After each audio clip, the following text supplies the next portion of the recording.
When I turned 18, my life took a difficult turn. My parents and twin sister decided there wasn't enough space for me at home, essentially forcing me to leave. For the next few years, I struggled with an unstable life, moving from one temporary living situation to another, even living in a tent at one point. I did whatever I could to get by. Despite these challenges, I eventually built a stable life and was able to buy my own house.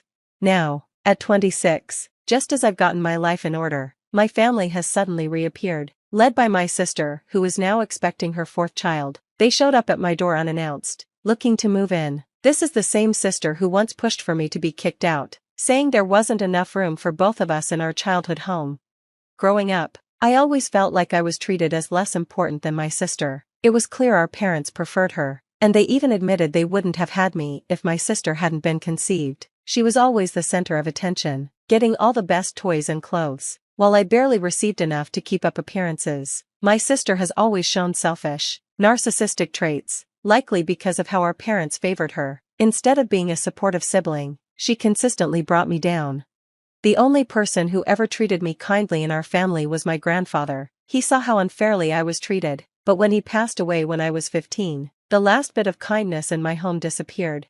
When my sister got pregnant as a teenager, our parents married her off to her boyfriend and brought him to live in our already crowded house. This left me without even a couch to sleep on. My dad sometimes slept on the living room couch, so that wasn't an option either. With nowhere else to go and being told not to ask relatives for help, so the family's dysfunction would stay hidden, I was completely forced out.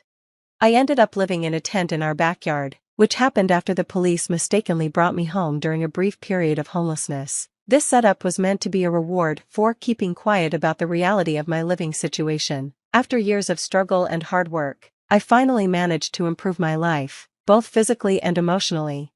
Now, as my family tries to intrude on the life I've carefully built, I'm at a crossroads, unsure how to deal with their unexpected and unwelcome return. They had once offered me a spot to live in their backyard, but only if I cleaned it up first. Despite the mess, which was littered with flour, sugar, and overrun by rodents, I accepted. At one of the lowest points in my life, I saw this as an opportunity and quickly moved in. My sister, on the other hand, was relieved to see me go, pointing out that there wasn't enough room for me at her place. No one even asked where I was planning to go. Transforming the backyard into a livable space was tough, especially dealing with the rodent problem, but I eventually made it work. Unfortunately, the situation forced me to drop out of high school just a few months before my final exams. My friends encouraged me to stay in the backyard and finish school, but by that time, I had already given up on that path. Instead, I focused on working, relying solely on my earnings to get by. Before long, I realized I needed to improve my skills for a better future. My father was a service technician, and as a kid, I often played with his tools instead of toys, helping him with household repairs. That early experience came in handy later, as I decided to invest in my education and eventually got a job at a car manufacturing plant. I worked hard and steadily climbed the career ladder until I became a design manager. Recently, an old friend who was going through a divorce needed to sell his house quickly. Even though I was hesitant at first, the huge discount and flexible payment plan he offered were too good to pass up, so I decided to buy it. I bought a 4-bedroom house and moved in about 3 weeks ago. To my surprise, my estranged family showed up unannounced at my new home. I hadn't had any contact with them for years, and I lived 17 miles away, so their visit was completely unexpected. I suspect a neighbor who still follows me on social media might have told them where I live.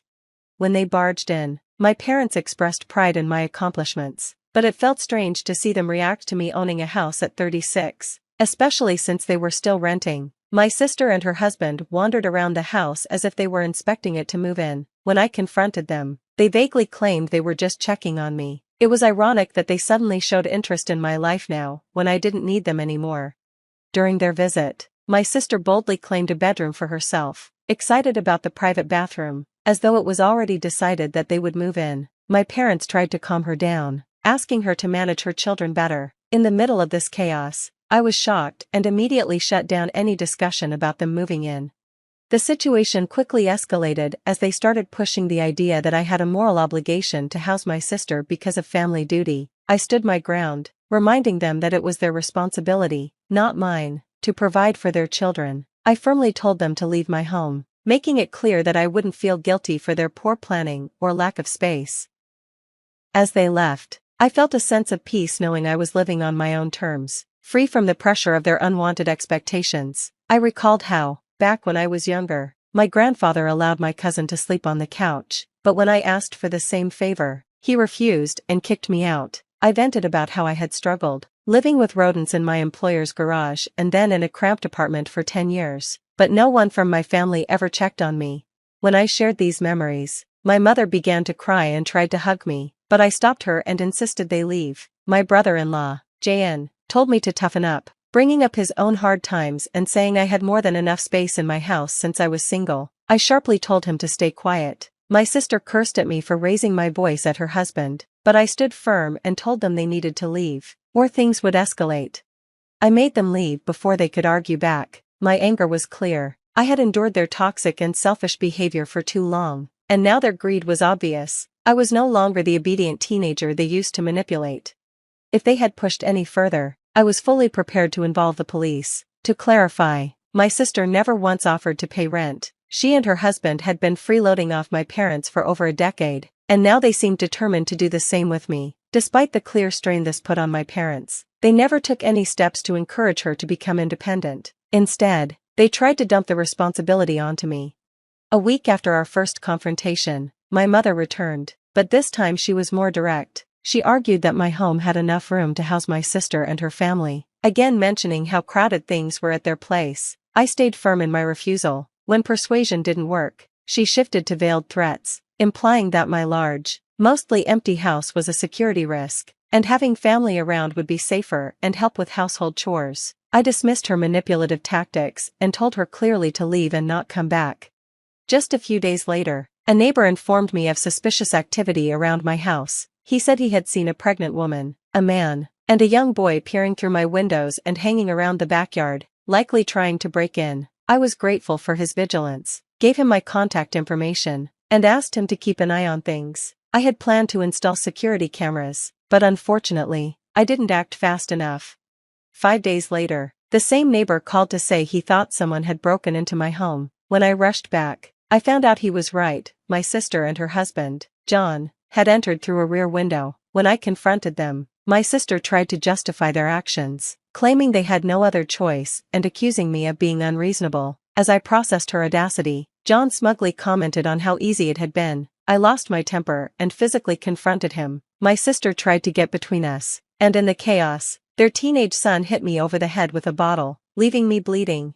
The situation spiraled out of control, and my sister called our parents, telling them I was the aggressor. When the police arrived, they began sorting things out while my sister and John frantically apologized, begging the officers not to arrest their son. Despite their pleas, I was ready to press charges against all of them. However, my sister denied the break-in and assault, claiming it was just a family visit gone wrong and her son's actions were only a prank.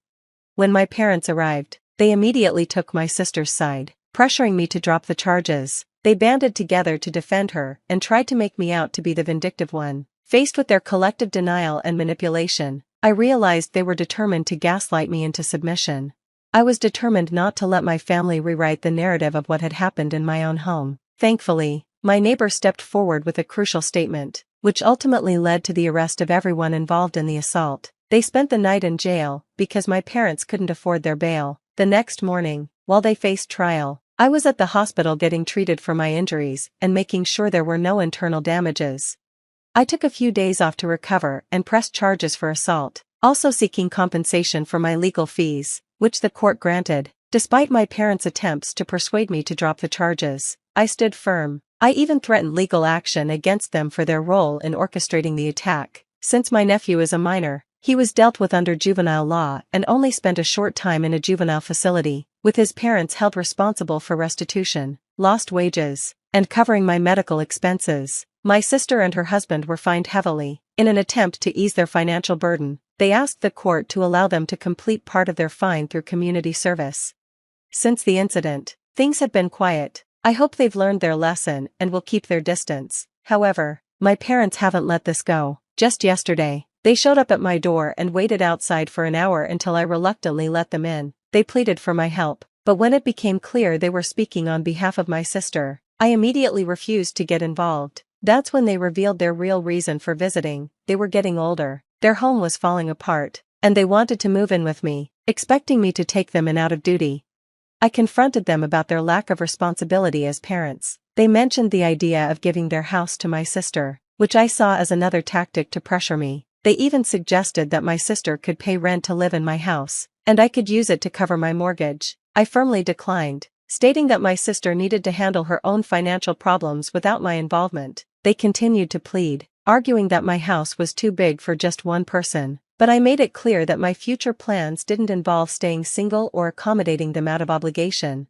Their attempts at emotional manipulation didn't work. I reminded them of how they had treated me in the past and emphasized that I would not be guilted into giving in. It was obvious they were trying to use family ties to their advantage, but I remained firm in setting boundaries to protect my well-being and future. After they left, visibly upset, I closed the door behind them. Regardless of whatever names they might call me, I resolved not to give in to their demands or let them take advantage of me.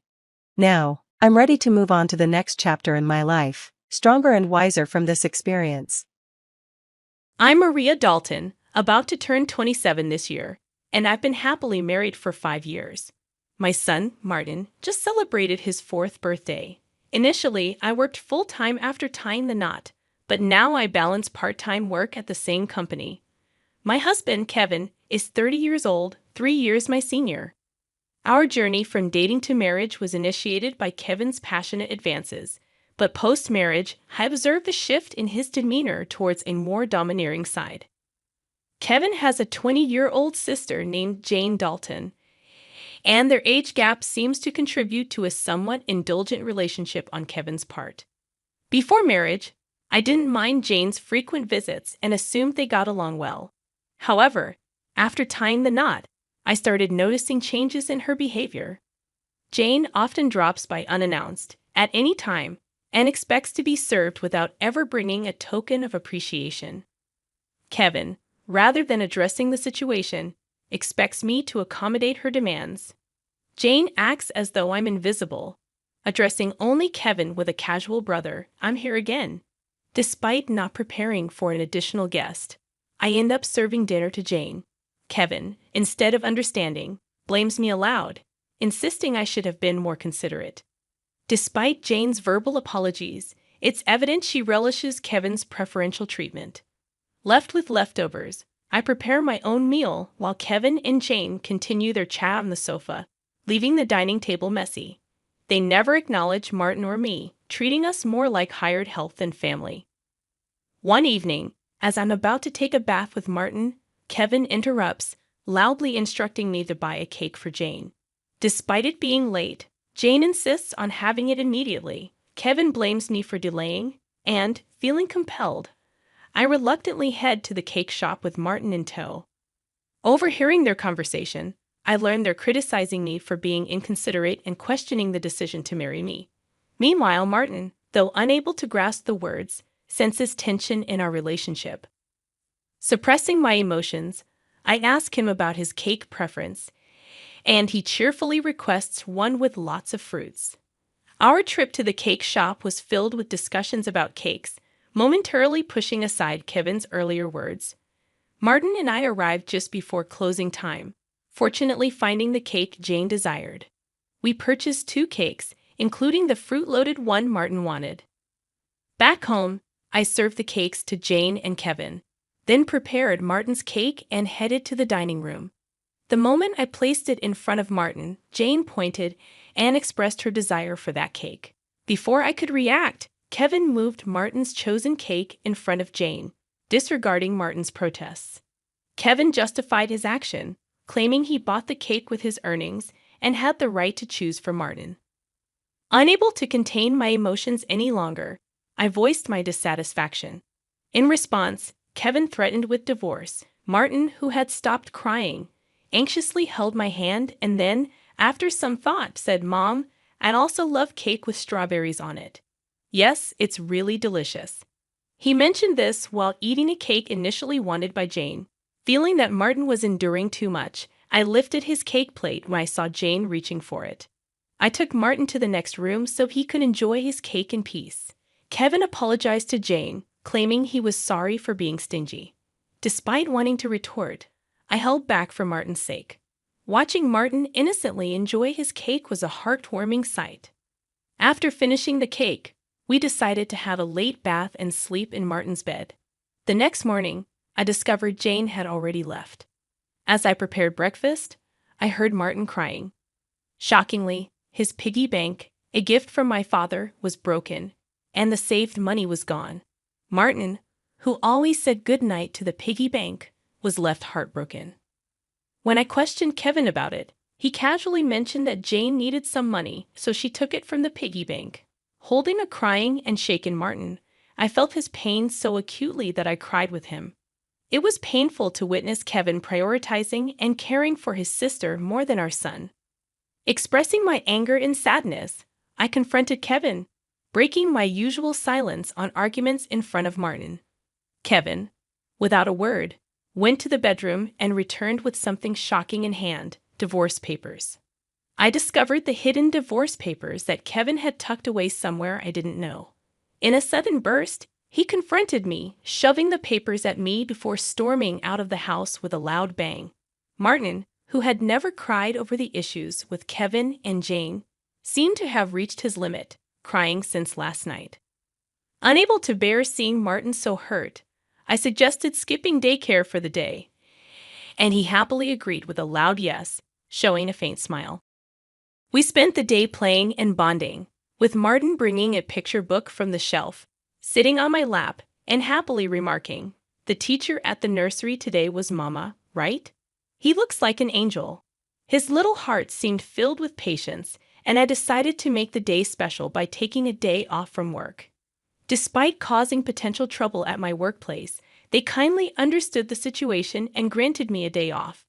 In the morning, we visited the park, played hide and seek, and had fun in the sandbox and on the slide. When we returned home for lunch, Martin appeared sleepy, usually napping by himself. But today he fell asleep on my lap like when he was a baby. Though I initially thought of doing household chores during his nap, I decided that today was special. Instead, I allowed myself to be healed by his peaceful sleeping face and gentle breathing. However, my serene moment was abruptly interrupted by a noise from the entrance, indicating the front door had opened. As it wasn't Kevin's usual time to come home, I became suspicious and quickly hid in the bedroom closet, clutching Martin.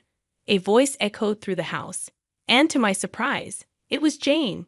Trembling with fear, I listened as she searched for something, expressing frustration over not finding it. Jane then made a phone call, mentioning Kevin and discussing their unsuccessful search. After hearing her lock the front door and leave, I put Martin to bed and contemplated the strange events. I couldn't comprehend why Jane had entered the house and what they were looking for. Suddenly, Kevin seemed like a stranger, and I felt a mix of disgust and fear towards him. Swiftly packing essentials for Martin and myself, we headed to the station and took a train to my parents' house. Fortunately, their home was nearby, just 2 stations away. Although I hadn't contacted them beforehand, my parents sensed something from my expression and welcomed us without asking questions. I shared the entire ordeal with them, including my fear of staying at our house due to Kevin and Jane's actions. Upon hearing my mother's suggestion that Jane might have been looking for my belongings, possibly cash cards, I recalled my past experience as a successful CEO in the handmade goods industry.